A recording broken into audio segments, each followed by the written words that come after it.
अफ्रीकी सवाना के बीचों बीच, जहां सूरज जमीन को सुनहरे रंगों से रंग देता था और हवा ऊंची घासों के बीच से कहानियां फुसफुसाती थी, लियो नाम का एक शेर रहता था। अपने उग्र और कुलीन भाइयों से अलग, लियो अपने हमेशा नींद में डूबे रहने वाले स्वभाव के लिए जाना जाता था। जहां दूसरे लोग शान से घूमते थे, वहीं वह विशाल बाओबाब वृक्ष की छाया में सुस्ताना पसंद करता था। उसकी आंखें दिन के बीच में झुकी रहती थीं। हालांकि लियो का एक राज था बंद पलकों के नीचे। उसके सपने जमीन से ऊपर उठते थे। लियो उड़ने का सपना देखता था। रात में उसकी बेचैन आत्मा आसमान में उड़ जाती, मैदानों पर उड़ती, रुई के फाहों जैसे बादलों को छूती और रंग बिरंगे पक्षियों के झुंड के साथ नाचती।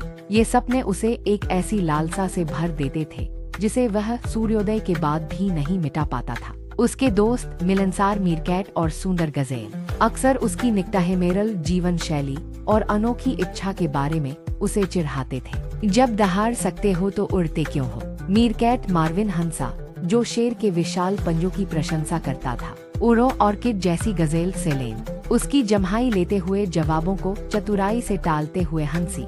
शेर नहीं उड़ता ली, लेकिन लियो को इससे कोई फर्क नहीं पड़ा, क्योंकि उसके सपने उसके लिए सजीव और वास्तविक थे। एक खासी गर्मी वाली दोपहर, जब आकाश में आग का गोला अपने चरम पर पहुंच रहा था, लियो अपने पसंदीदा पेड़ के नीचे लेटा हुआ एक और नींद में डूब रहा था। इस बार उसकी रात की दृष्टि ऊपर की शाखा पर बैठे ओलिवर नाम के एक बुद्धिमान बूढ़े उल्लू के दर्शन से बाधित हुई। तुम मुझे सोते हुए क्यों देख रहे हो? लियो थोड़ा परेशान होकर बुदबुदाया। उसकी काल्पनिक दुनिया क्षण भर के लिए अस्त व्यस्त हो गई। मैं तुम्हें यह बताने आया हूँ कि तुम्हारे सपने व्यर्थ नहीं हैं। ओलिवर की आंखें पीली चमक रही थी, मानो युगों का ज्ञान प्रतिध्वनित हो रहा हो। सपने देखने का क्या फायदा अगर तुम उन्हें कभी साकार करने की कोशिश ही न करो? उत्सुक और थोड़ा उलझन में लियो ने पूछा।